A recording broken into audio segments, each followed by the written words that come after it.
take first pick again. What do they want to pick for themselves? Okay, this time around they respect the Farsa.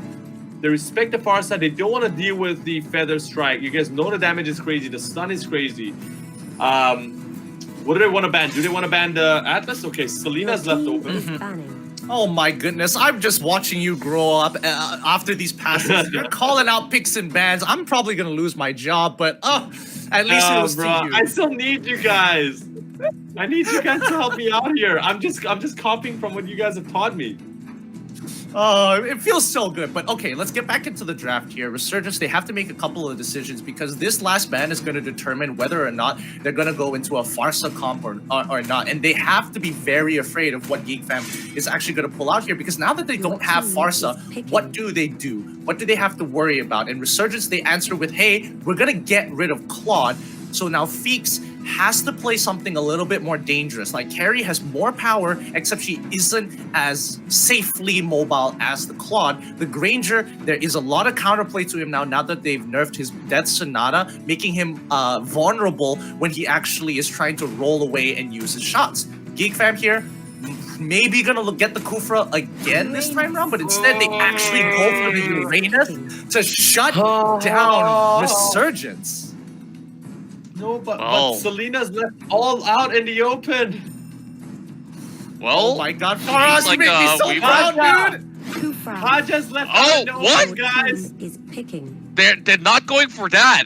So Geek Fam actually have pretty much a lot of space to actually take this one. But why exactly did they actually get the Kufra first? Because, like you said, they could have gone for the Selena. They could have gone for that Kaya, but.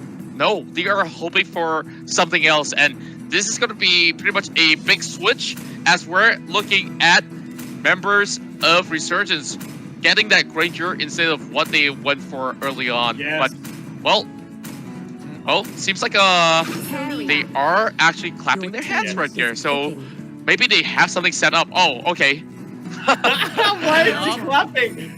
Wait, did he Because they know they guaranteed the Kaja. Yes, they did. They expected everything. They expected Geek Fam to lock in a marksman. The question was whether they were going to take Selena or Kaja there. And Resurgence very prepared for this. And Geek Fam, you can say the exact same thing. They understand, okay, we have to choose one of these two options because there's no way we're going to get both. And now coming into the second half, they literally have the exact same comps as of right now. Resurgence could deviate to a 1-3-1 here. So I'm expecting Geek Fam to start banning out the fighters.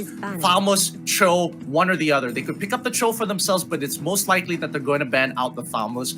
Possibly the Guinevere. Mr. Experts, if you were Geek Fam, would you have Kaja and Selena as your picks? Because they could have done both. Would you do that? Very risky. It is doable, but of course, what are you going to back it up with is going to be the question. You might risk a lot of all your better marksmen on the table to be eliminated, but we're looking at Geek Fam very much pressurized. Like, they look very concerned. They are taking out that Gushin out of this matchup. So this is going to give Santa his Tamas.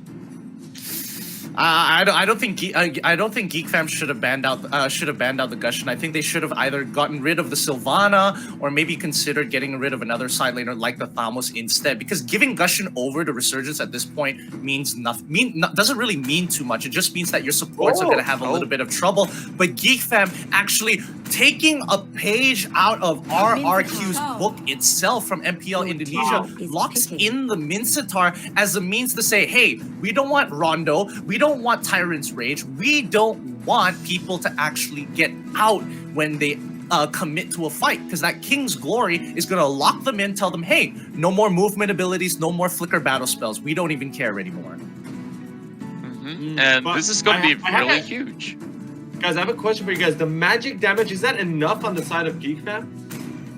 It's a hyper carry based meta, so the magic damage is kind of supplement. Giving this one away, so they know how to actually trade it in the opposite section here. So great movements coming in from Resurgence. Yep, really good movements. It looks like they basically have the exact same compositions. They're both playing 1-3-1. The only difference is that Geek Fam has better pick potential, while Resurgence has better team fight potential overall. Oh, Abyssal Owl landing onto KZP. This is huge. He gets hooked backwards. He's forced the flicker out super early, and Dominus misses by inches with that flame shot that would have killed KZP. Nicely played from Resurgence, managing to defend against a potential pick. Oh no, Jason jumps right onto Feeks here, off to the Abyssal Arrow from Dominus, landing onto Sync. And again, it's going to be a battle for the mid lane here for both Geek Fam and RSG, as both of them are playing a 1-3-1 composition. Yeah, and over on towards this sort of composition, we are already seeing pretty much similar patterns coming out from both sides, of course, but Arts, of course, struggling to actually secure the revert crab. He'll possibly have to give this away for Resurgence, having 3 men up top. So this is going to be a little bit more of those sort of the camping by the corners of the river, as we are looking at Jason taking a little bit of that shot.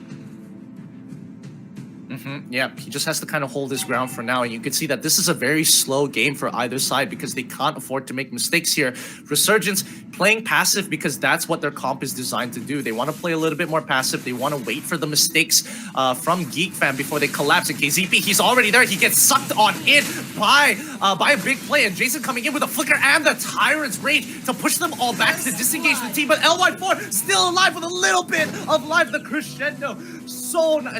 Using the Rondo to get on out of there, but the Rhapsody just eliminates Arts with that final hit of crit. Sync trading 1 for 1. Both sides, look at that gold graph. It is absolutely even. Yeah, now, of course, both sides hoping to actually separate themselves apart with this sort of eternal goal that's pretty much going to be doing a lot of difference with Zord just guarding by the corners here. Jason might not be able to actually move right in, but there's going to be a big stun over the side of Jason as the bouncing ball actually connects. But oh my! Resurgence actually steals the turtle away, and they will be able to actually also find Arts at the same time. But here comes Zaki though. They're diving in to actually catch Jason. Jason bouncing off, and Becky goes down as well. Sing now tries to actually turn back, and it will be Dominus there. Brian dancing across, and Santa arrives. Double kill. 4 kills in the back already for Resurgence, but 3 in the back for this fight. Oh my goodness, this is getting difficult because now RSG have actually capitalized on Geek Fam's mistake. Geek Fam, they've got to stick to their game plan of waiting to counter-engage Resurgence. If not, Zorn is going to be less effective trying to be aggressive with the King's Glory, because Resurgence could say, oh, you dropped down the King's Glory? Sure, we could sacrifice potentially 1 member, disengage, and then re-engage into the fight because they have some really good engagement options to begin with. So Geek Fam need to stick to their game plan and stick to what their composition is good at. If not, it's just going to be going downhill for the side of Geek Fam. Yeah, and of course, we're already looking at Geek Fam here, trying to actually do something a little bit more different, where they're splitting a couple of all these members all across the map, but Feeks is actually getting chased down there by Jason. And oh my, over the top side though, big sort of shots coming out from Sync as well as LY4 as they were looking to secure that double kill, and that might just actually be a triple. Here comes the flicker as KCP gets the kill as well. Now Resurgence opens up the top side and Geek Fam slowly faltering apart. Exact same mistake being made. Geek Fam not sticking to their game plan here. They're getting a little too agitated, and Resurgence slowly getting into their head. They just have to keep waiting out these fights time and time again. Make Geek Fam flinch, because the moment they flinch, Resurgence will grab them by the ankles and pull them under the water. Yeah. Now, of course, Geek Fam now being a little bit more careful on their decisions. They don't seem to want to challenge this one, but oh, great attempt with the Abyssal Arrow. But this will still be Resurgence actually taking the sort of the extra goal in the bag. Now, Becky all alone though, and Jason hoping to actually connect a little bit of that sort of catch. Things are actually looking so well for Resurgence to actually take the title. If they can keep up with this sort of pressure, they need to actually exert a little bit more force. But of course, one step at a time, Zorn's still trying to actually make sure that he keeps the tradition alive. But as for now, I'm really looking towards both sides here. Like, LY4 already so far ahead. Usually when he's this ahead, it's very hard for them to actually drop the ball. But Feeks still needs a little bit more. He doesn't seem to have enough farm to get him going. Yeah, and not to mention that this is a pretty bad matchup for Feeks as well because, oh no, King's Glory's already been put out. Looks like Zorn is going to be the first to fall. A very big utility ultimate being used, and now they want to pick up on Zoraveki with a Divine Justice as well. RSG going in half. They come in with a really big ultimate and turnaround here as the rest of Geek Fam losing 3 members. This is just pure profit from the side of Resurgence. And now, first RSG, every single fight they seem to be winning it all, and now they are taking 2 turns in a row right towards the mid lane. And what can Geek Fam do? They are just going to be clearing this one off, and Resurgence actually plays it up very, very safely. Instead of like taking that mid lane tower, which they could have actually secured, they choose to actually back away, go in for that reset. They know they actually need to get themselves 100% focus to get that next sort of objective. Oh, perfect counter switch! Hits onwards too. Selena the first one to fall, and now Becky coming from the back as well, and they are looking to actually take down LY4, but he's still submerged! How in the world does he survive? And finally the shutdown in the hands of Becky, but the fight is not over yet. And for now, they call it a little bit of that sort of a truce, but our Resurgence have already gotten 3 kills out of that, and they can't open up the bot side.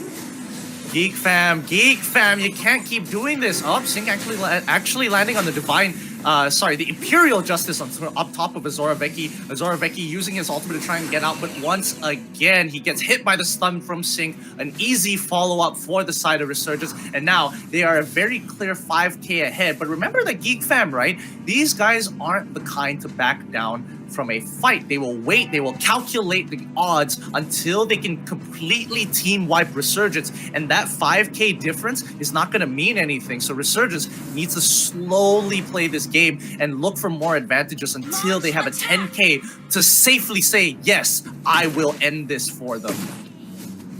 And of course now they're just bleeding all over the place, and Geek Fam doesn't seem to have an answer to actually respond, and RSG is actually playing so smartly. Like, they are just looking to actually punish them again and again, and right now they can definitely toy around if they want to, but unless if they make a really big mistake diving in towards the base, then I think Geek Fam might actually get a little bit more of that chance to actually come back up. But here it comes. KZB tries to go in with a Divine Judgment. Won't catch over Zorn. He flickers away, still being left alive. And there goes Rebecca trying to actually shove things off. And Jason Cole getting pushed back as well, holding off that sort of wave, hoping that thing would not push right in. But Santa still trying to actually keep the rest of the Geek Fam members at bay. And this is what I was talking about. This was the game plan that Geek Fam should have done since since the beginning of the game. They pull Sync backwards with the sword, with the spear and shield there from Zorn, doing a really nice job. However, there's not a lot of follow-up he can really do now that the King's Glory has already been put, and Dominus just so happened to throw his Abyssal Arrow out. So unfortunately for Geek Fam, Sync is going to walk away scot-free, and it's Resurgence time to shine. They've already gotten 8k differential of gold. It's not looking very good here, but let's keep faith. Geek Fam fans, you need to give your energy to Geek Fam right now because they are on the cusp of defeat, and now they get another pick off from the side of Resurgence. They need it now more than ever as Zoraveki, he's already used the concentration to get out of there. He's taking quite a bit. Death Sonata doesn't land from LY4. That last hit would have ended with Zoraveki while he was running back into the lane, but this game has not ended just yet. Jason with a very aggressive engagement catches off Arts, who was playing with fire, and when you do, especially with RSG, you get burned. Now RSG looking to secure the mid side as well. Great Abyssal Arrow, but can they actually engage? No is the answer. Well, Becky will have to actually give way towards the members of RSG, but this is going to be the last inhibitor that's still pretty much left over the top side. Oh, perfect shot coming in from the side of LY4 as they will open up top. Now, there's only a few more things to do. Resurgence might just actually look out to get that Lord.